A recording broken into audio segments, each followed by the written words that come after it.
First at 5, dust off those COVID masks. Health officials in Multnomah County say cases, outbreaks, and hospitalizations are on the rise. Thank you for joining us. I'm Laurel Porter. And I'm David Molko. Health officials now recommending that you once again mask up indoors to avoid getting sick or spreading the virus. Let's bring in Mike Benner now. And Mike, this feels a bit like deja vu, though to be clear, this is not a mandate.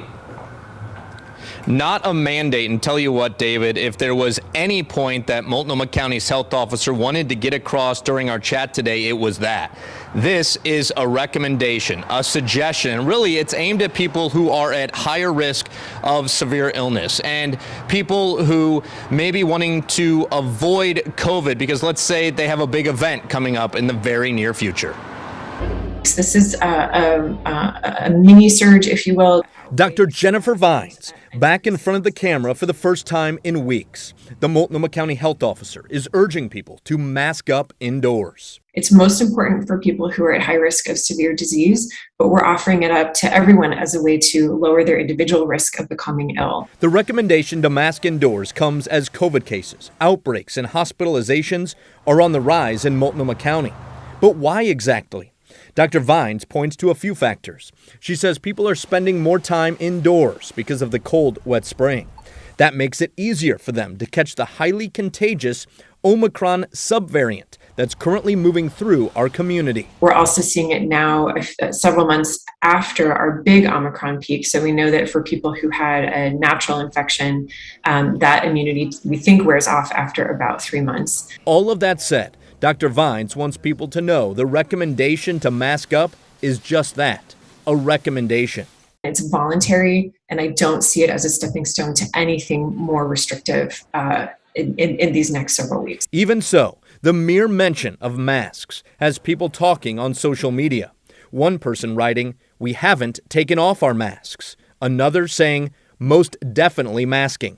But Adrian tweeted, "No, we're done and not going back." While Oscar says, "Feel free to wear a mask. I won't." I do want to tamp down the anxiety and kind of the emotional reaction to this and kind of be clear about what this is. What it is, according to Vines, is a simple recommendation to mask indoors until COVID cases and hospitalizations drop, which is expected next month.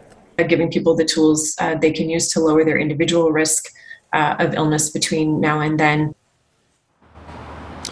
Yeah, it's worth mentioning I did reach out to the health departments in both Clackamas and Washington counties, and folks there tell me at this point they do not plan to issue any sort of indoor mask recommendation, but they do point out they have always encouraged people who are at higher risk of severe illness to mask up indoors. Laurel. Thank you, Mike. And here's a look at the numbers driving these changes in COVID recommendations. Oregon has been averaging more than 1,200 new cases a day for the past week.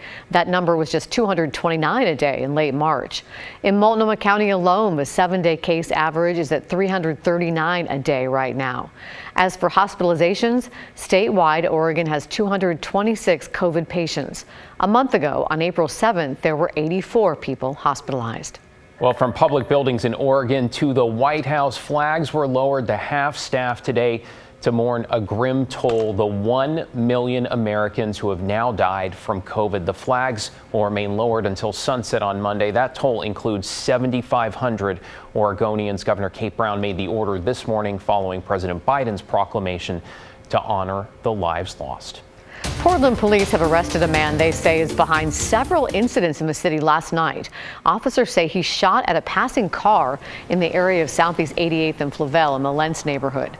The driver of that car was hurt by broken glass, but is otherwise okay. At some point, the suspect was shot, though it's not clear how yet.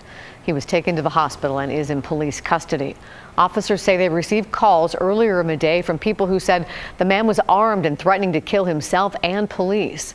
Police and mental health clinicians tried to contact him unsuccessfully. An update on a tragedy in Gresham where police say a mother killed her 2 children before ending her own life. A warning that some of the details here may be disturbing for many of our viewers. Tim Gordon is in Gresham this evening. Tim, investigators told you today about an ongoing custody battle. That's right, David. They heard from family on that. But regardless, this is senseless and it is tragic because for a mother and her two children, there is no coming back from what happened here at the Rockwood Village Apartments. Investigators were at the apartment complex Tuesday afternoon, hours after 31-year-old Ashley Palmer and her two children were found inside their apartment. Since then, the medical examiner ruled this is a murder-suicide. It appears Palmer shot her children, 8-year-old Xavier and 6-year-old Kalina, and then took her own life. When somebody dies, it affects their family and their close ones. When it's a kid, part of our vulnerable section of society, it affects a lot of people. And when we come into a situation like this, it affects all of us. Officer Adam Baker says investigators have talked to family members who say there was a custody dispute between the mom and her ex-spouse, Genevieve Palmer. And court documents going back the past 2.5 years back that up. They show Ashley claimed the children could be harmed if her ex-spouse had any custody of the children, citing unhealthy and unsafe living conditions. The documents include pictures inside an apartment. The judge granted the request once, but rescinded it a month later, and a second time more recently, she denied the same request. Police say it was the ex-spouse who called them after midnight Tuesday, asking for a welfare check.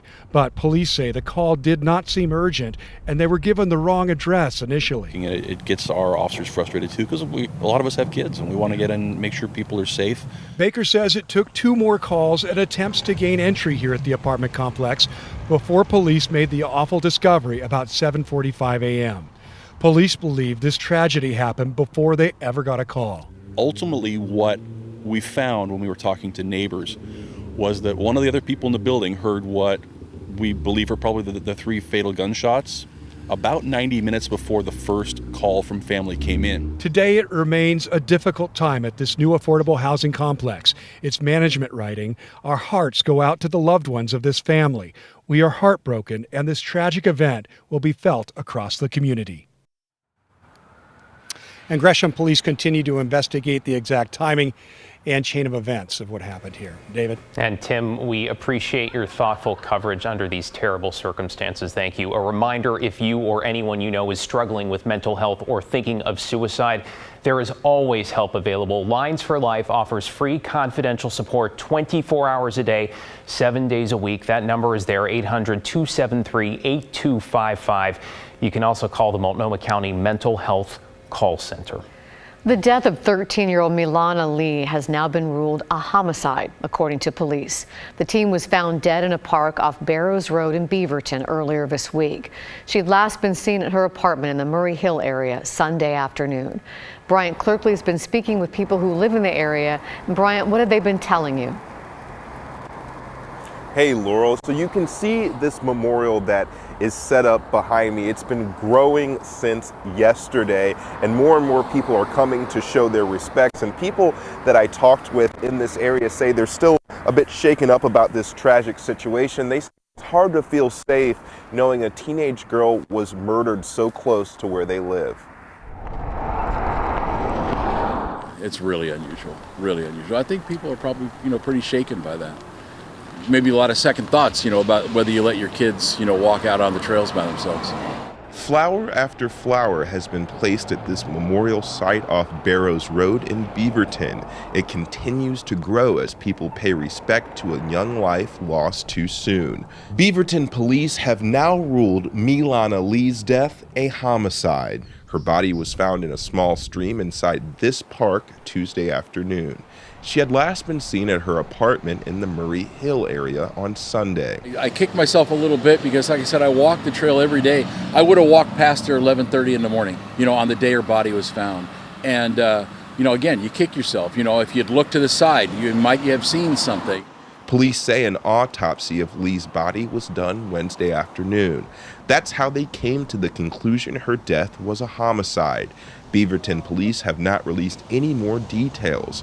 Authorities do say they have followed up on several leads in the case, and they don't believe there's still a threat to the community. We're following up on every lead. I would encourage people, no matter how small they think that their tip is, to call us in, because it could be, that thing that leads us to the portion of the case that we need to solve. Oh, that's devastating. That's so crazy. I couldn't even imagine my kids, I wouldn't want them to go before me. Not at all. Beaverton police say that this is an ongoing investigation, and if anyone has any more information, they should contact them. David, Laurel.